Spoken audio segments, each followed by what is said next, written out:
Okay, so this is how you use the 4Dealer jig system. As you can see, we have a jig here.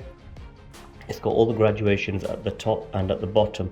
Now the bottom graduations will allow you to determine where to start your plate and where it should finish, depending on if it's got full 7 characters or 7 characters with a 1 in it, 7 characters with 2 1s, and so on. And the same for if you have 2 characters, 4 characters, and anything in between. You can also use the graduations at the top as well, which give you an idea of how far away from the left side you are and how far away from the right side you are. And there's also a clever way of holding the jig pieces in so that they don't fall down if you have to lift it up and make your second plate.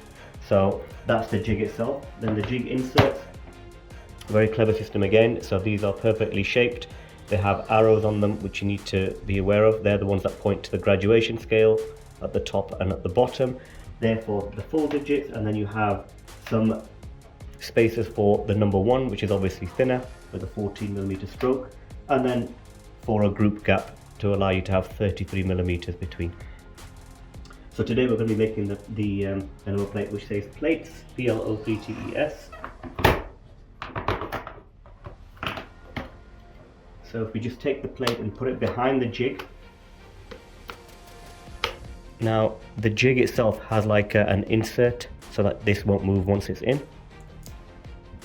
And once that's down, we can start to put our plate together. So we'll start off, this is a 7-digit plate with a space.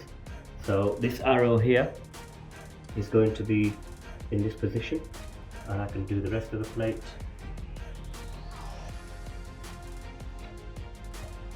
You can add your group gap if you like, and continue, and you should then theoretically finish at the correct point on the other end, so at the 0 mark, which is exactly where we are, just here and just here. Okay, once we've done that, take your digits, peel away, and they should fit in nicely.